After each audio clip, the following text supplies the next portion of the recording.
Web TV Marte, de Tietê para o mundo. Olá, meus amigos internautas, tudo bem com vocês? Olha, a gente chegando aqui mais uma semana, hein? E hoje não estou sozinho novamente, nós estamos recebendo aqui o meu amigo Capitão. Não saia daí não, porque o programa Papo Reto só está começando. Roda a nossa introdução aí, vai!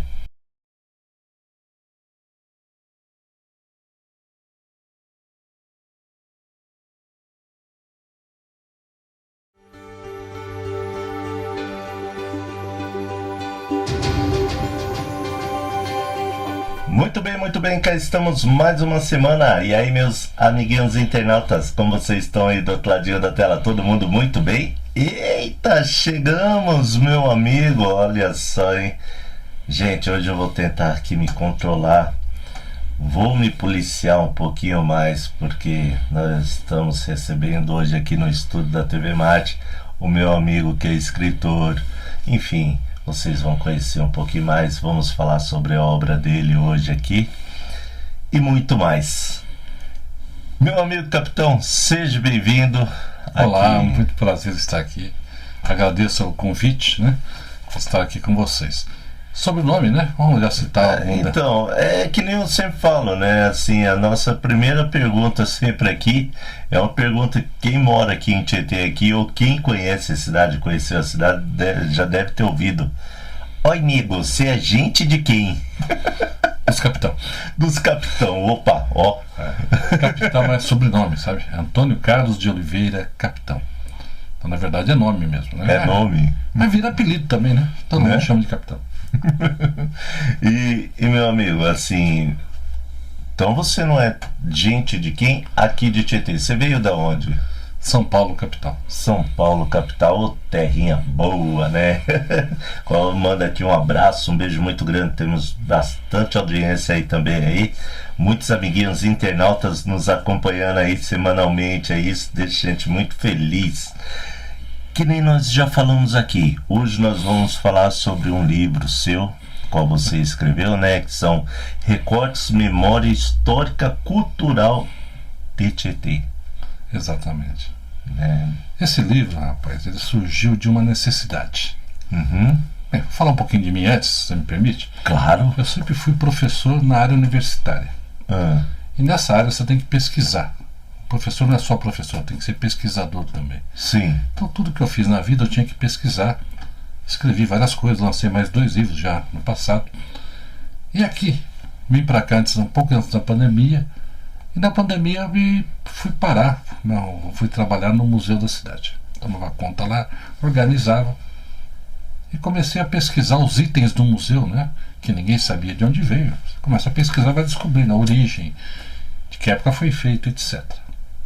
Isso me levou a uma curiosidade, porque o pessoal fala, o gente de quem dizem que a cidade foi colonizada no final do século XIX para XX, com a vinda dos italianos para cá. Isso é o que me falavam. Sim.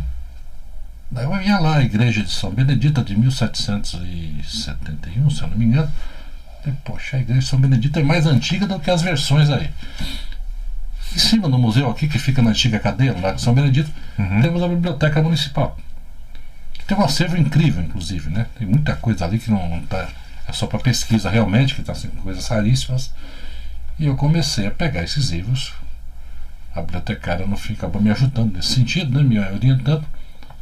E eu comecei a pesquisar por conta própria ali, durante 1 ano e meio, mais ou menos. Achei muito material sobre a história da cidade. E pasmem você, a cidade tem mais de 400 anos. Com algumas coisas que a gente pode citar depois, pitorescas, né? Mas a longevidade dessa cidade aqui, eu diria que é uma das cidades mais antigas do Brasil. Só que ela não teve aquele desenvolvimento que as demais tiveram. Então, comparar muito com São Paulo, mas você pode falar em São Vicente, Salvador, etc., que cresceram bastante também, né? E a cidade, nós temos registros, porque a história você divide em 2 aspectos. Você pode falar de lendas, da história que você possa provar. Então nós partimos para esse lado. A lenda existe aqui, a lenda de 1570, que não tem documento nenhum que comprove. Mas achamos um livro escrito por um bandeirante Bandeirante Paraguai, esqueci o nome dele agora, está no livro inclusive. E ele passou por aqui na região, ele deu uma parada aqui na coisa, ele contou as casas que ele achou um certo perímetro aqui. 1600 e pouco, tinha 240 edificações, casas. Então a cidade existia e não era tão pequenininha assim. Sim. Tietê era a rota dos bandeirantes, por quê? Saindo de São Paulo, Sorocaba, depois passava em Porto Feliz, que tinha outro nome, e chegava aqui. Araritaguaba. Exatamente. E aqui era Curuçá, né? Aqui era Curuçá. Então passava por aqui, aqui era um poço de abastecimento. Era considerado Alto Sertão, para você ter uma ideia, já em 1500 por aí. Uhum. Então presume-se que tivesse aqui uma venda para abastecimento desse pessoal. Algum lugar para hospedagem devia ter também, tipo uma hospedaria de qualquer tipo, né, primitiva. Teria que ter para esse tipo de trabalho. Porque esse pessoal vinha, você achava que aqui era Alto Sertão, você imagina quando o cara chegava no Paranapanema e até o Paraguai, quer dizer, né? Sim. Era a distância muito grande. Essa rota tinha como objetivo buscar pedras preciosas, que era o objetivo principal, Uhum. e aí que vem um grande ponto de celeuma, né? Se buscava escravos também. Eles aprisionavam indígenas da região, daqui até onde fosse, e traziam de volta como escravos. Primeiro aculturavam eles, salvavam a alma, catequizando eles, né, que é importante. Que é o trabalho dos jesuítas. Sim. E depois traziam eles como escravos. Então vale citar, né? Uhum. A maior lenda que tem aqui, que o padre Anchieta. em 1570 naufragou aqui na região, para cima de Tietê, e ficou aqui, foi salvo aqui, trouxeram ele para cá, e até fazer outro barco, etc. Demorou algum tempo, e ele ficou colonizando a cidade. Mas é uma lenda, porque nós tentamos até nos documentos da ordem jesuíta levantar alguma informação sobre isso e não existe nada escrito lá. Então a gente coloca na categoria de lenda. Uhum. Já a contagem de casas pelo Bandeirante em 1600 e pouco já não é lenda, aí já é um fato histórico comprovado por livros e muitos outros, né? Sim. E assim, ó, que nem a gente, você mesmo citou, né? Tietê, o pessoal fala que foi colonizado a partir da imigração italiana, né? Não foi. Foi os índios, os portugueses. Exatamente. Até esse ponto aí da parada aqui em Tietê, aqui fica ali na ladeira Porto Geral, o porto onde eles atracavam as canoas. Exatamente. Duas ruas principais que eram o começo da cidade: a ladeira do Porto Geral e a lateral, que é a Santa Cruz atualmente, Santa que era Cruz. Ladeira do Pito Aceso, o nome que era dado na época, nos livros, né? Sim. Então você havia duas ruas principais e ela subia até onde é o Paço Municipal no máximo. Uhum. Até porque ali onde é o Paço era o cemitério. A cidade já acabava ali, era pequenininha. E devia ter casas isoladas, tipo em plantações, etc. Sim. Então a cidade por muito tempo foi esse pedacinho aí. Depois ela foi crescendo, e aconteceram fatos que mudaram muito a ocupação, né, habitacional da cidade. Uhum. Então vou te citar um exemplo aqui. A Rua do Comércio, em qualquer lugar do estado de São Paulo, é a rua que concentra o comércio local. Em Tietê houve uma migração desse comércio, da Rua do Comércio, para a região da Praça Central, e hoje a Rua do Comércio não tem comércio. Não. É um paradoxo, Né? mas eu conheci várias cidades onde a E Rua do infelizmente, só cortando, só que quando fala Rua do Comércio, assim, pontos históricos da cidade, é chato isso, porque está se apagando a Rua do Comércio, né? Está se apagando os casarões, estão demolindo para trazer a modernidade, que em um ponto é bom, no outro pode-se dizer que está destruindo a sua origem da cidade, né? A memória arquitetônica da cidade tá acabando.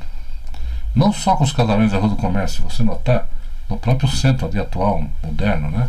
Sim. Eu lembro que tinha, vamos lá, 40 anos atrás, tinha cinema, tinha clubes, etc. Uhum. Estão demolindo quase tudo. Fizeram lojas, né? Nos locais, e inclusive umas lojas que tem pouco movimento. Talvez, se fosse baixado alguma coisa, um decreto que colocasse utilidade pública, essas casas sobrevivessem. Mas eu já notei na Rua do Comércio, eu já vi várias situações que Eles demolem a casa para fazer uma lojinha modernosa, estacionamento, borracharia, essas coisas, né? Que eu acho que não acrescenta em nada, né? Não. Você poderia fazer em outros lugares. Com certeza, né? Agora, a questão dos italianos, isso eu me deparei quando me vim para cá, uns 4, 5 anos atrás. Todo mundo dizia que a cidade foi colonizada por italianos.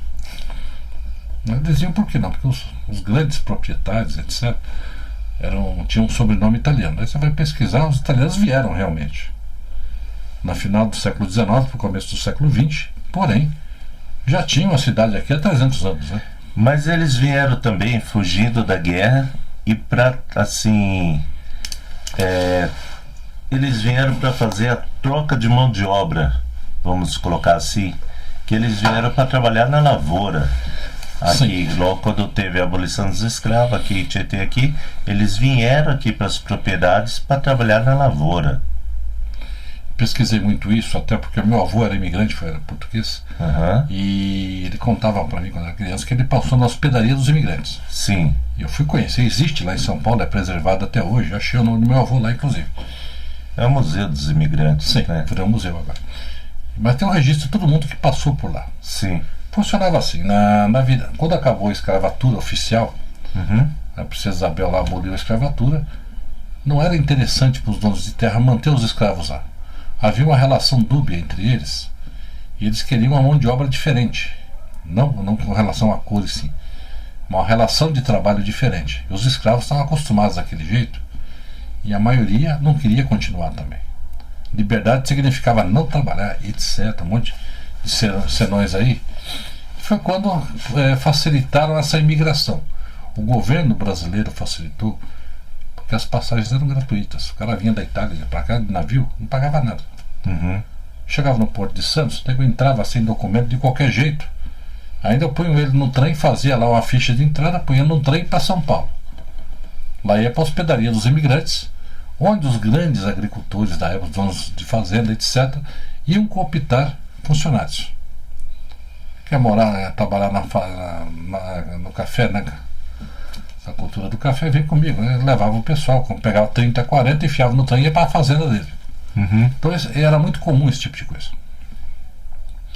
Então as pessoas chegavam a entrar no Brasil sem documento. Meu avô mesmo perdeu os documentos no caminho. O único papel que ele tinha entrado no Brasil era o papel do Porto de Santos. Porto de Santos. Eu me lembro quando ele se foi, né? Precisamos de documento. Achamos o papel da imigração, que ele entrou aqui, mas não tinha mais nada. Não tinha mais nada. E também não fazia falta. A pessoa conseguia viver a vida inteira sem documentos. Sim. Mas foi nesse momento que houve a substituição da mão de obra escravocrata nas fazendas, né, nos moinhos, etc., para mão de obra não assalariada, porque eles eram, como é que fala, de meeiros, né? Recebiam uma parte da produção, mas não tinham garantias nenhuma, não tinha nada, garantias trabalhistas nem pensar. Sim. Então essa população ficou nessas fazendas por algum tempo e foram migrando também, porque logo em seguida, a década de 20 e 30, começou aqui a nossa Revolução Industrial no Brasil, que se deu um século antes na Inglaterra, 50 anos antes do resto do mundo, chegou aqui. Então essa mão de obra era necessária daí para as fábricas, que estavam primeiro em Sorocaba, que na verdade era a grande capital do estado, era Sorocaba, onde estava concentrando tudo. Mas depois foi tudo para São Paulo e essa população começou a migrar do meio rural para a grande metrópole, para ser operário. Então houve essa mudança aí. Mas assim como vieram italianos, só para citar, vieram portugueses, libaneses, japoneses, não era só italiano. Não. E assim, todo esse contexto está dentro do seu livro? Ele foi a base ou você usou já dos livros, qual já tem hoje em dia, que nem Zinco Pires, que a gente conhece, que fez a cronologia tietense? Qual foi assim a base qual você usou para escrever esse seu livro? Foram dados somente científicos, que nem a gente já falou que tem uns dados que a gente pode colocar como lenda? Como que foi? Eu separei inicialmente todos os fatores, né, importantes, o que era lenda, o que era científico, e os que não era lenda, que não era. Mesmo a lenda eu fui atrás para pesquisar, né? E eu tinha que achar a bibliografia que comprovasse isso, para que deixasse de ser lenda. Então, o livro Cronologia é uma fonte, mas tem dezenas disso aí também. Sim. Achei bibliografia em outras bibliotecas, em outros países, inclusive. Hoje em dia, com a internet, é tudo muito fácil de pesquisar. O pessoal te manda fotos, etc. E você consegue comprovar um monte de coisas. Isso foi interessante.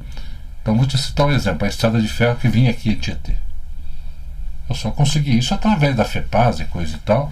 E descendentes de funcionários. Porque aqui na cidade você não acha uma foto dessa estrada de ferro, que é onde é a garagem da prefeitura. Atualmente era a estação. Ali onde que é o albergue. Para quem é aqui de Tietê que não sabe onde ficava a estação ferroviária, é lá onde que é o albergue lá, né? O prédio da estação. Mas eu achei escritos, né, que a passagem custava 9 mil réis. Olha.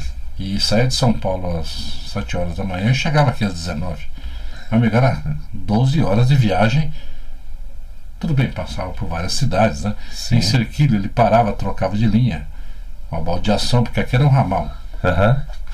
Então aqui você tinha uma roda giratória que o trem virava, inclusive. Ali onde é o pátio da garagem, Sim. tinha uma roda que virava o trem inteiro. Olha só. Era muito legal. Eu consegui croquis disso, mas eu não consegui fotos, né? E até da inauguração, a primeira viagem de trem para cá foi um desastre. O trem saiu descarrilhou, matou o gerente da estrada de ferro, inclusive o cozinheiro que vinha para a festança, que vinha o governador. Foi muita gente, acabou perdendo a vida nesse desastre de Cerquilho até aqui. Que levava 40 minutos de trem. Hoje nós demoramos aí 10. 10 quilômetros, né? Até menos, né? Dá pra ir a pé, né? Dá pra ir a pé. Que nem diz os bons mineiros, é logo ali. Logo ali pertinho. Logo ali, pertinho. Né? E assim, meu amigo, toda a parte histórica. Hoje nós temos a modernidade, que é celulares, né? Esse mundo digital. O livro em si, o que você acha que pode vir? Já vamos colocar assim, não lançou, vai lançar dia 6 e 7 na Feira Cultural, na primeira feira literária que vai ter aqui na cidade de Tietê. Você vai estar lá. Sim. Com o livro, já autografando, né? Até você vai estar lá no dia 6, dia 7 na feira literária. Feira essa que está sendo feita pelo Rotary Club aqui da cidade de Tietê, né? Sim. E com o apoio da administração municipal. E qual é a sua expectativa? Porque nós temos, hoje em dia, nós temos esse negócio chamado internet, celular. Qual que é a expectativa? Você acha que a gente pode esperar? Meu amigo, eu vou dizer assim, nós somos fruto daquilo que vivenciamos, daquilo que fomos. Todo mundo é assim, nada está aí solto no universo. Sim. Todo mundo está interligado. Com a cultura é a mesma coisa. Então quando você tem uma localidade, uma cidade, um grupamento de pessoas que não sabe as suas origens, seja ela qual for, se for Itália, se for Portugal, Líbano, não importa. Você tem que saber essa origem para você saber de onde você veio, para saber onde você está e até para planejar o seu futuro. E eu descobri aqui que ninguém sabia de onde veio. Pelo contrário, as poucas ideias que eu via eram distorções, como eu falei dos italianos. Essas distorções são inconcebíveis no mundo atual. Você tem como levantar isso. Faltou alguém se dar o trabalho de fazê-lo. E eu fiz isso por hobby. Esse hábito da pesquisa está muito arraigado em mim. Eu lhe confesso que para mim foi curiosidade, tipo um hobby. Fui fazendo. Depois eu resolvi resumir essas histórias, né, por capítulos. Por quê? Vou citar um exemplo aqui. A Revolução de 32. Foi famosa. Eu lembro que no museu tinha vários itens da Revolução, né? Tinha, não tem mais. Porque é cortado. Mas fiquei curioso com a passagem. Aí tinha ter na Revolução. Então eu peguei a cronologia, lá tinha algumas coisas. O livro do nosso amigo da cronologia tietense tem muita informação, só que é um diário, né? Sim. É complicado pesquisar ali. Eu fui atrás de outras fontes, e a biblioteca tem essas outras fontes. O Tietê mandou um batalhão. Um dos oficiais, um dos comandantes era o Plínio Rodrigues de Moraes, que hoje dá nome ao colégio. A rua aqui de casa também foi uma pracinha, que dá nome aqui, a rua aqui, Sim. do estúdio. Na verdade foi uma guerrinha de compadre, porque foi curta, 3 meses, não durou 90 dias. E nós perdemos a guerra por falta de bala, não tinha bala.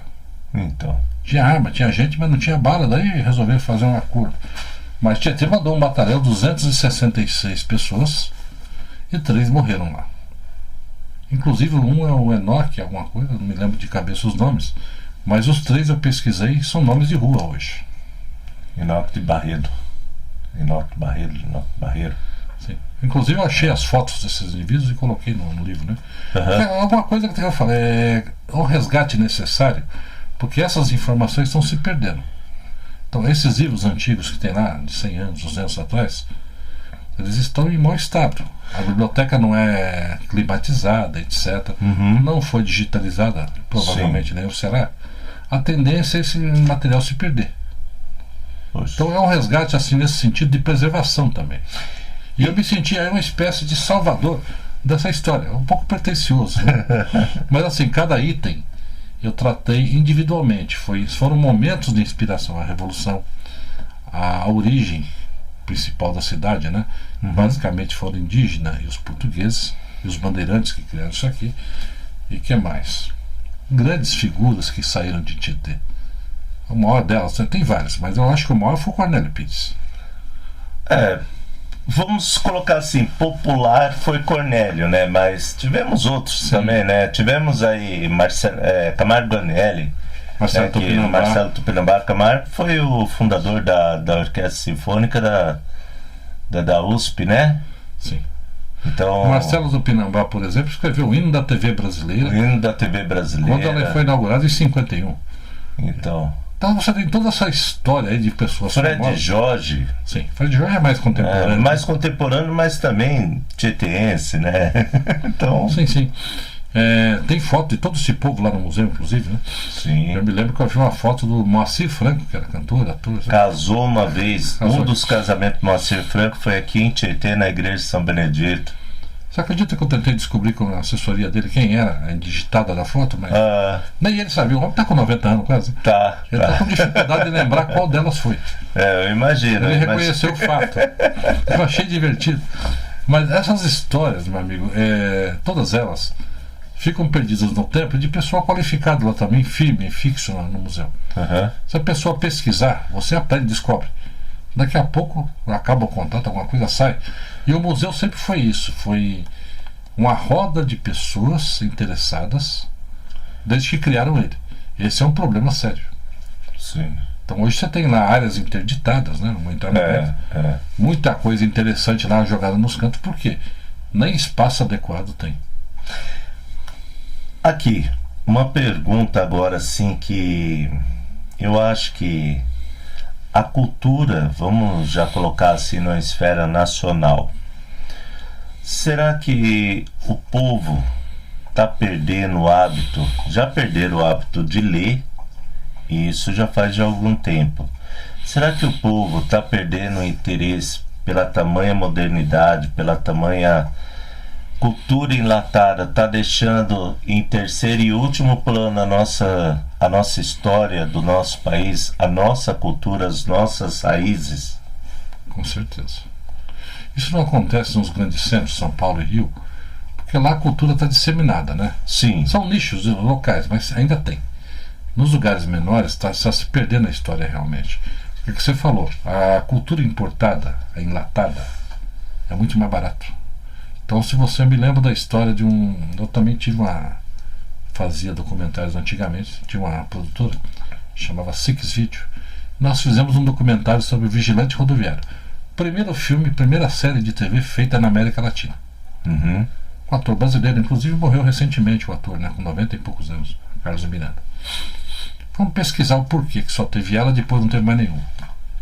Você pegava o Rin-Tin-Tin, o Zorro, etc., que vinha dos Estados Unidos, já pronto. Como eles vendiam para o mundo inteiro, era muito barato, o preço caía porque disseminava. Uhum. Eles vendiam um ano de série por um preço ridículo. Se você fosse fazer uma série aqui, custava 20 vezes mais. Então essa série inicial aí, que foi o Vigilante Rodoviário, foi quase uma proeza da equipe que fez, né? Improvisando tudo, que eu lembro que eu entrevistei todo mundo na época que estava vivo.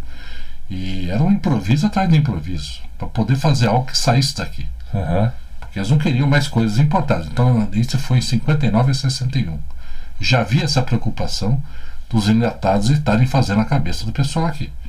Agora, hoje em dia, com certeza, se consome mais a cultura americana do que a nossa.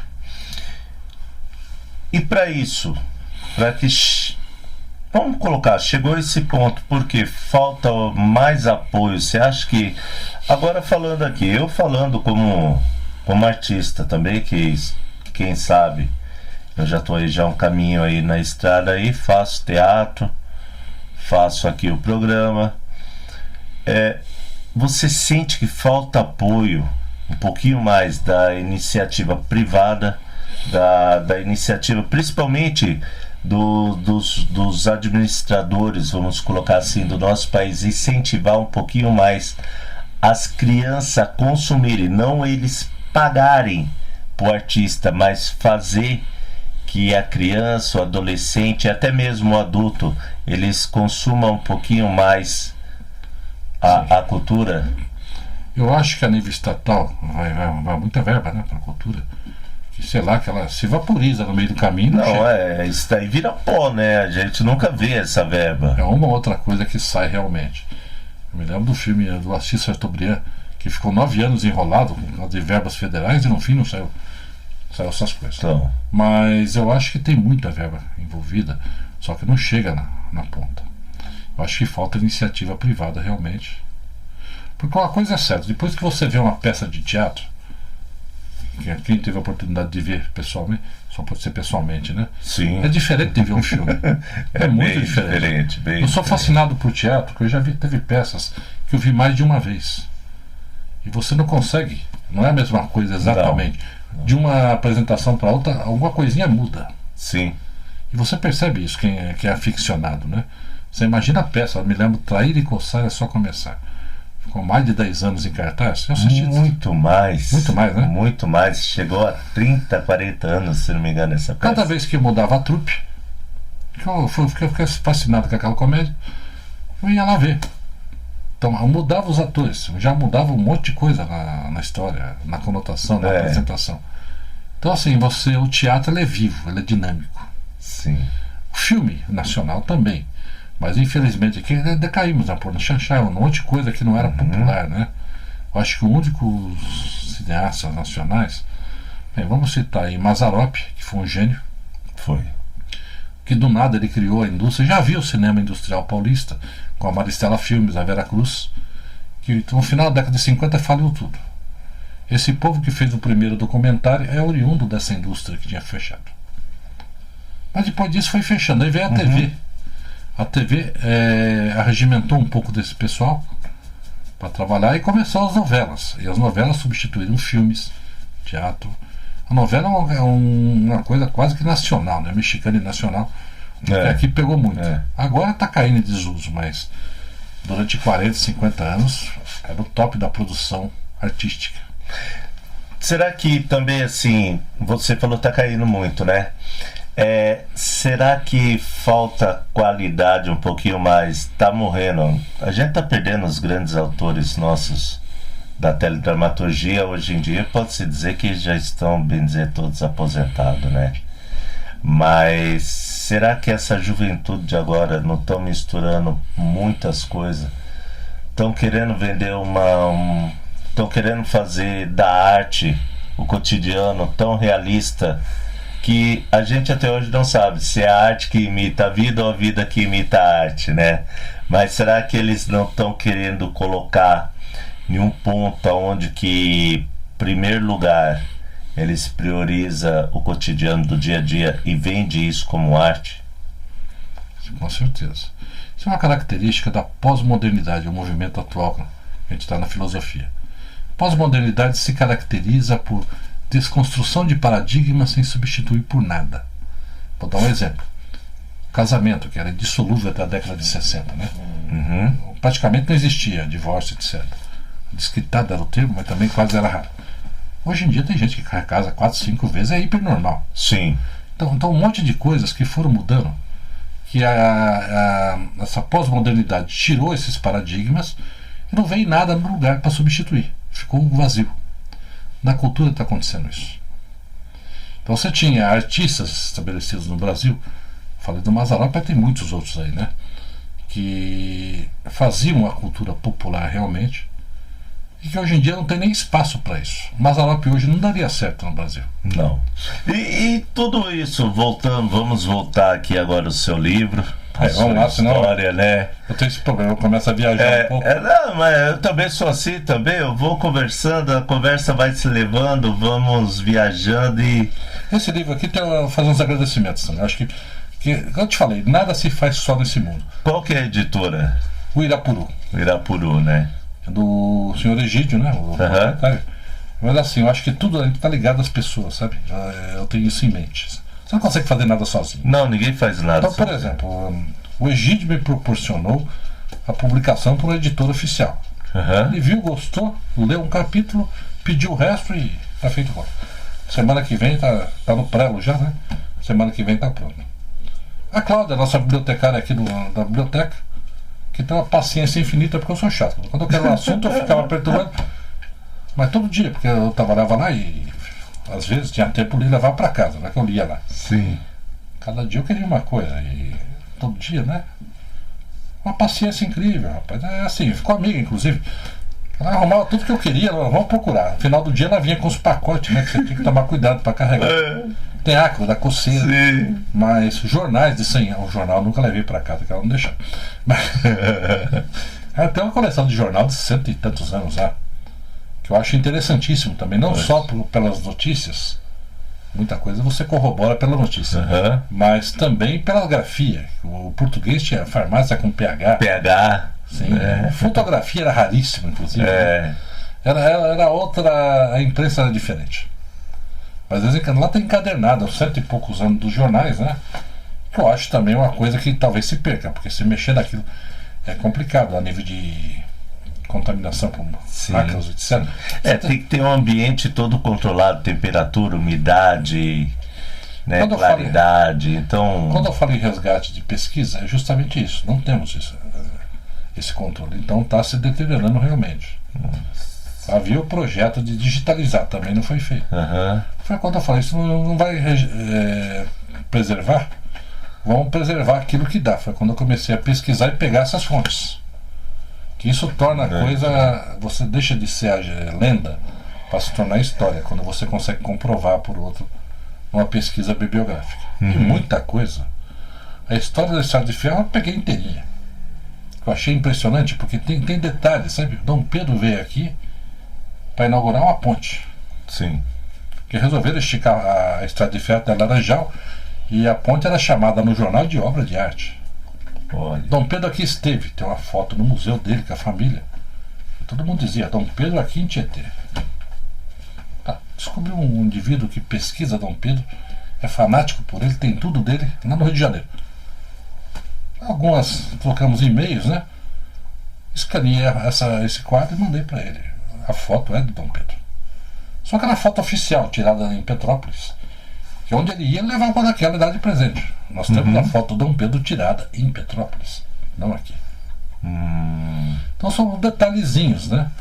Que você vai esclarecendo. Tinha uma plaquinha lá. Dom Pedro quando veio a Tietê. Já coloquei. Dom Pedro na época de Tietê, porque você tem que esclarecer as coisas. Sim. Então assim, eu fazia pesquisa voltada ao museu também, nesse sentido, né? O que eu podia esclarecer, eu esclarecia. O que não dava, não dava. Né, pra gente ir finalizando hoje aqui nosso bate-papo, já te convido já para você voltar mais vezes. Com certeza. Pra gente falar mais ainda, quando o livro chegar, trazer ele aqui fisicamente, poder folhear ele, a gente poder conversar, né? Então, essa relação de você ler, de passar a página, de sentir o papel, sabe? É uma coisa insubstituível. Tentaram trocar isso por meios eletrônicos com Kindle, né? Que os leitores virtuais não pegou. O editor comentando comigo que teve uma queda feia de vendas nas últimas décadas. De repente começou a voltar. Porque o meio. O vinil, né? O vinil tá aí voltando aí, né? Mas no caso do livro especificamente, essa relação que você tem com com a textura do papel, até o cheiro do papel. Sim. É diferente, cara. É diferente. Você pode reler alguns livros da minha vida, tá? Eu sempre li muito. É um hábito desde criança. E você lendo, conforme a fase que você está, a sua interpretação muda. Principalmente romances, né? Então eu lia muito Jorge Amado. Para mim, o grande escritor brasileiro foi Jorge Amado. Paulo Coelho, que desculpe, mas também é bom. Mas não chega perto do Jorge Amado, não. Para a época que ele estava, ele fez milagre. Sim. Então, essas histórias, conforme a época que eu leio, você muda um pouco aquilo que você depreende do livro. Vai mudando o seu olhar. Eu diria que é o olhar sobre o olhar que olha. A cada momento você tem um olhar. Isso que é a grande beleza da coisa. É poeta, rapaz. Já escrevi poesia também, mas não publiquei. Não publicou. Eu não acho que eu sou tão bom nesse aspecto, tá? Mas eu faço de vez em quando. Se expressar por escrito é uma das minhas especialidades. Também me expresso verbalmente, sempre como professor. Eu já me arrisquei a escrever. Escrevi peças de teatro, tudo. Mas é que nem eu falo, um livro é diferente. A história contada em um livro é diferente. Meu amigo, vou fazer uma analogia diferente agora. Um livro é como se fosse um filho. A relação que você tem com ele. Eu me lembro do primeiro até hoje. Olha. Eu fiquei em alfa 6 meses com aquilo. E era um livro que era a minha tese, que eu tinha defendido há pouco tempo. Alguém que estava lá na plateia perguntou: por que você não manda para a editora? Eu mandei publicar. Era um livro acadêmico, né? Sim. E vendeu a primeira edição rapidamente, teve um certo impacto na época. Porque era uma tese diferente. Sabe? Eu desci o pau da política que havia, na política educacional superior no Brasil, que havia umas coisas absurdas, né? E eu levantava, coloquei no papel isso, que ninguém falava. Deu ibope. Então essa forma de expressão é muito interessante. Voltando aos agradecimentos, eu acho que 2 pessoas eu queria também, não posso deixar de mencionar, o Reinaldo e a Tânia lá do Rotary Club. Um abraço para vocês, que com esse evento aqui, que aliás é a primeira mostra literária de Tietê e talvez da região, provavelmente da região também, eu acho que nós estamos criando cultura com isso. Por quê? São coisas que acrescentam.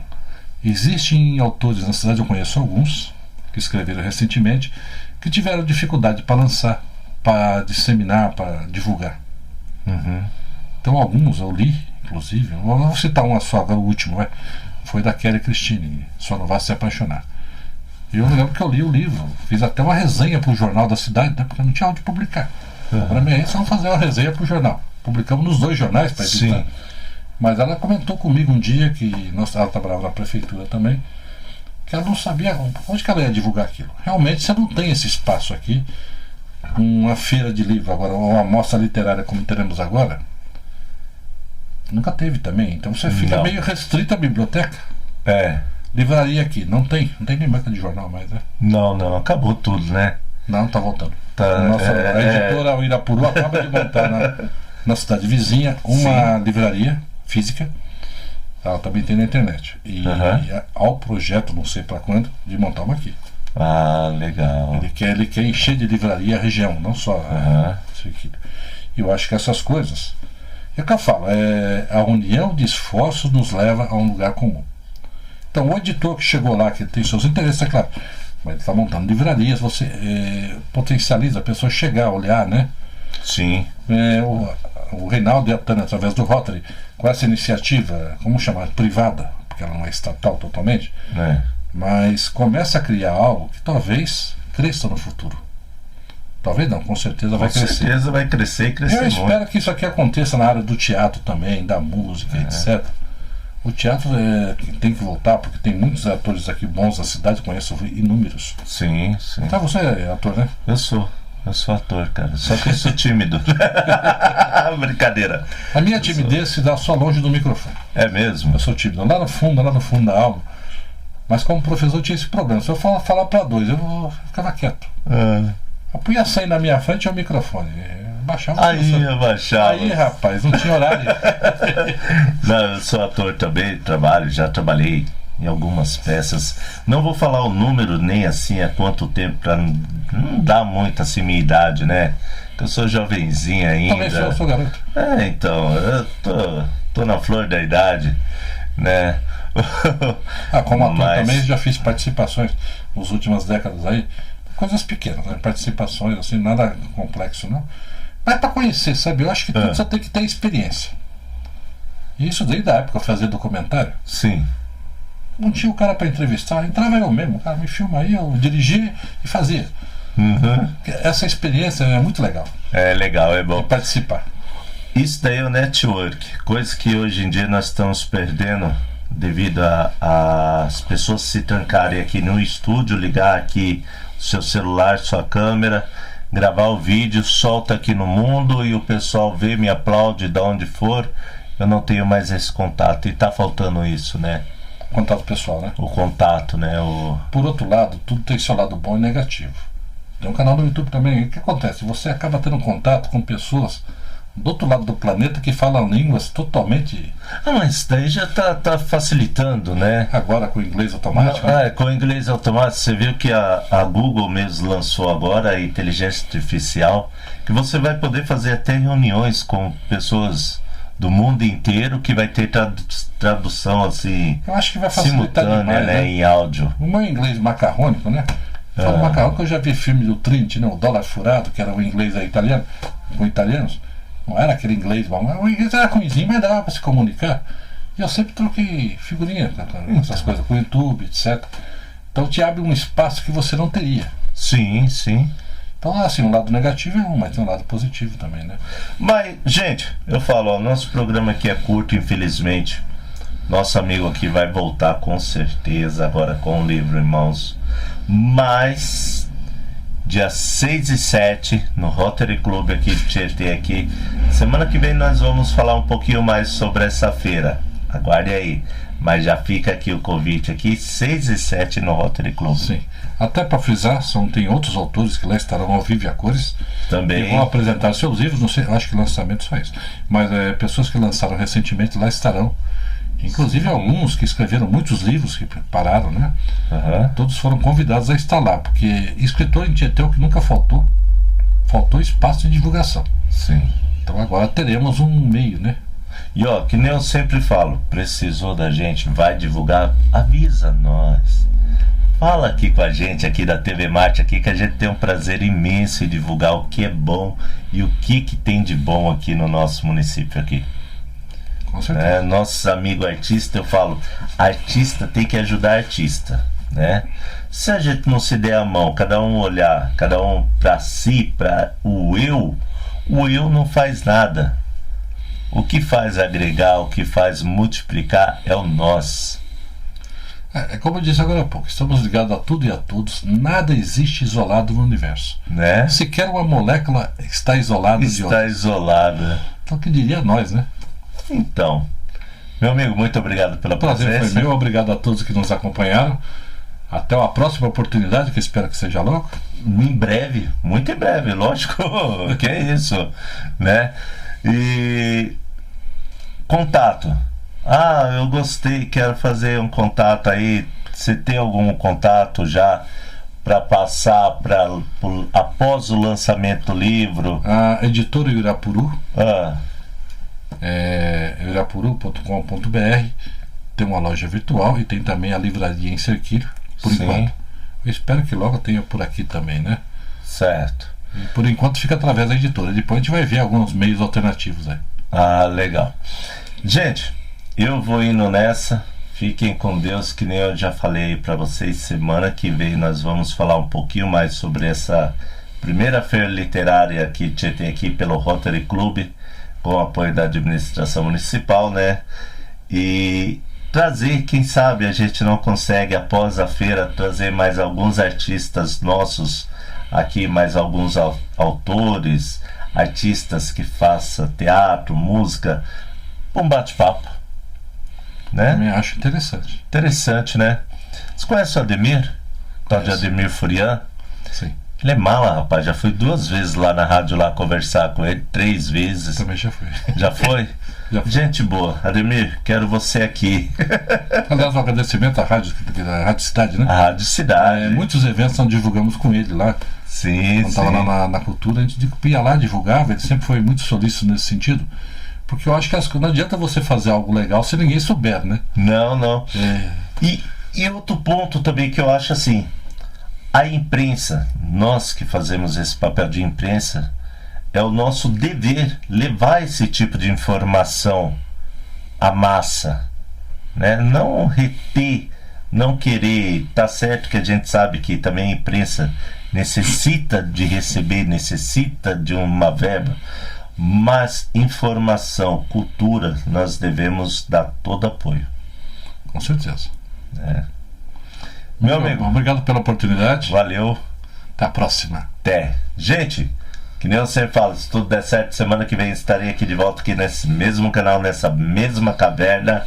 E tchau!